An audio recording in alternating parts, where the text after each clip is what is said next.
Hola, ¿qué tal? En este video quiero explicar mi trabajo de balance de energía aplicado para la empresa Invicom, para el cual he utilizado artículos científicos, fichas y reportes técnicos como fuentes de información. Este diagrama extraído del paper nos muestra el proceso industrial, donde vemos que la materia prima se recolecta, se transporta, viene a una molienda y pasa a un pretratamiento, donde Invicom destaca por su pretratamiento SE, que es de exposición a vapor, que es más eficiente para obtener los productos en comparación con el pretratamiento de ácido diluido.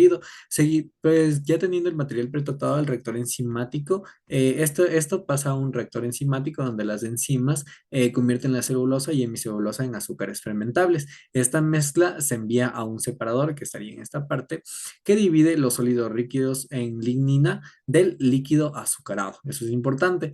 El líquido pasa al fermentador, donde levaduras transformarán los azúcares en etanol, y esa corriente fermentada vendrá a una destilación, donde el etanol se separará usando un rehervidor que en esta parte requiere una gran cantidad de vapor. Los sólidos ricos en lignina se secan y se convierten en pellets, que pueden usarse como biocombustible. En Invicom, una parte importante de esa lignina se quema en calderas para generar vapor necesario para el pretratamiento y la destilación, convirtiéndose en la principal fuente interna de energía térmica del proceso. ¿Qué quiere decir esto? Que ese producto volverá a entrar a este sistema para brindar calor, y esto hace que Invicom sea una empresa muy autosustentable. He hecho este diagrama donde diferenciamos los flujos básicos de azul, donde vemos que entra biomasa, pasa molida, entrará a vapor, luego en el bioreactor ya está la biomasa pretratada, en el reactor se hidrolizará. En el separador vemos que la lignina se va, esta lignina se irá y continuará el líquido fermentable, se irá el CO2, el caldo continúa y se diferencian los productos. En cuanto los flujos energéticos, tenemos que entra trabajo mecánico y hay pérdidas térmicas. Luego en el reactor entra calor del vapor que entra y habrán pérdidas térmicas.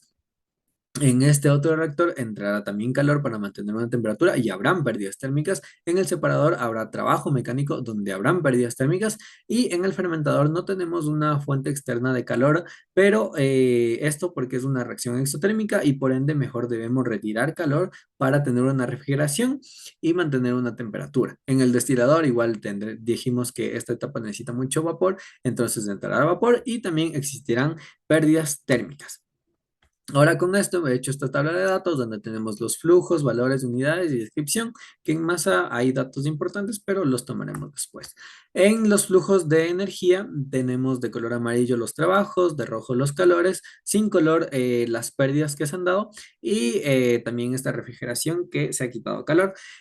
Podemos ver que, por ejemplo, en el flujo 4 esta pérdida térmica del molino es un 3% del flujo 2, que es un 3% del trabajo mecánico del molino. Y esto viene dando con todas las pérdidas térmicas de acuerdo a los flujos a los que se encuentren vinculados. Ya con esto podemos simplificar un poquito más nuestro diagrama para que se vea más ordenado, y podemos empezar ya con nuestro balance de energía. En este balance integral consiste en comparar directamente la energía útil disponible con la energía requerida. Si la energía de entrada es mayor, el proceso funciona correctamente y la temperatura de los equipos se mantiene estable. Lo primero que queremos es calcular el calor total dado por el consumo energético específico por unidad de etanol producido. ¿Qué quiere decir? Que el calor total que necesitamos viene dado por el flujo másico del producto de etanol por el consumo energético específico que viene dado por literatura, y tendremos este valor. Ahora calcularemos la energía disponible por lignina, donde el flujo másico de la lignina que veíamos que sale por el PCI, que es el poder calorífico inferior, que es la cantidad de calor que se libera cuando este se quema, reemplazamos los valores y tenemos este valor. Ahora, con una eficiencia de la caldera del 70%, sacamos el 70% de este valor de la lignina, que vendrá a ser la lignina útil.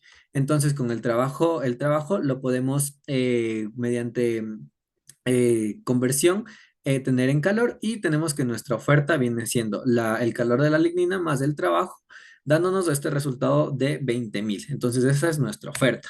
Ahora vamos con la demanda térmica del proceso. Como, bueno, aquí he relacionado el número del calor con el número del flujo. Como podemos ver, el calor 6 es un 20% del calor total que habíamos calculado antes.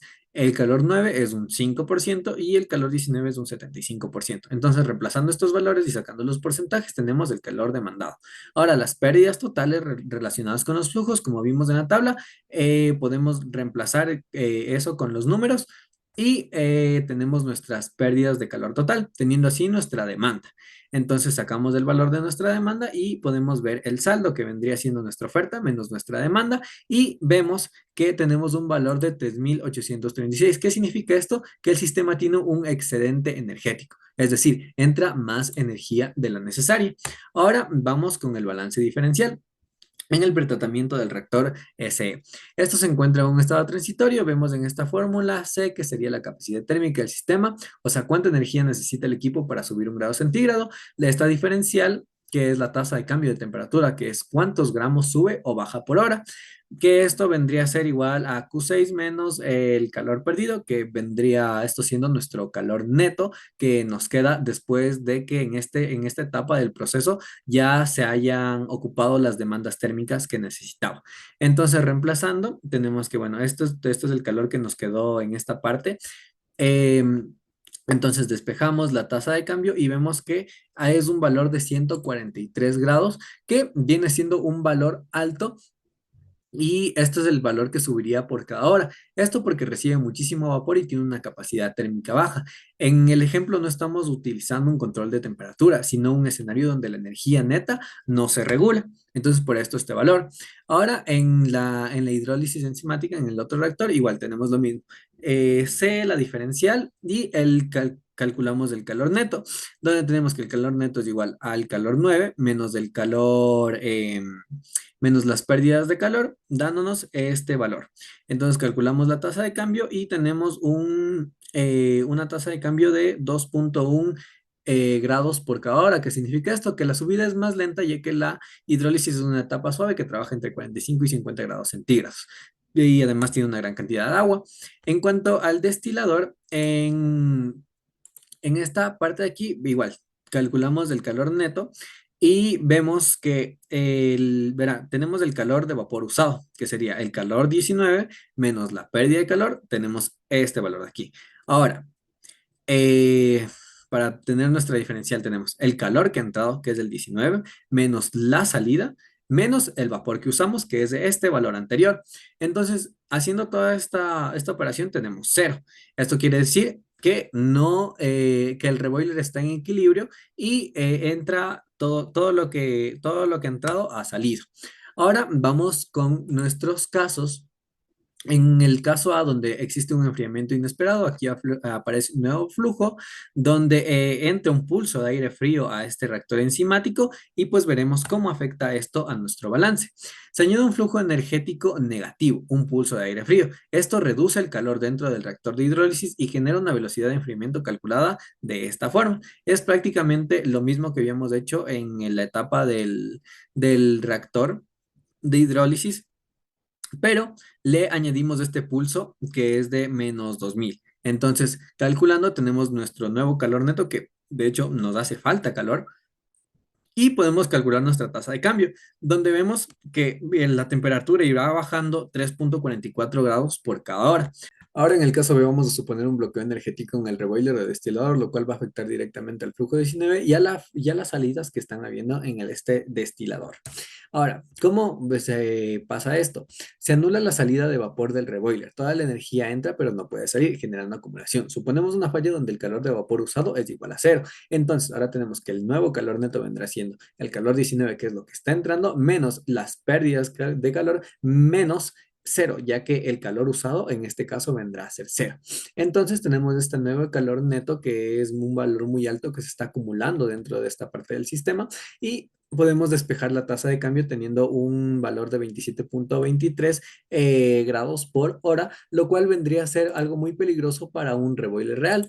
Entonces, Ahora vamos a suponer un valor máximo de energía o temperatura acumulada y calcular el tiempo en el cual el sistema alcanzaría el límite. Entonces suponemos una temperatura inicial de 120 y una temperatura crítica de 200 grados. Con esto sacamos el tiempo con una variación de la temperatura sobre la tasa de cambio. Tenemos la temperatura crítica menos inicial, nos da 80 y sustituyendo tenemos que nos da un valor y bueno, haciendo las conversiones, tenemos que el tiempo máximo para que llegue a una situación crítica es de 2 horas con 56 minutos y 15 segundos.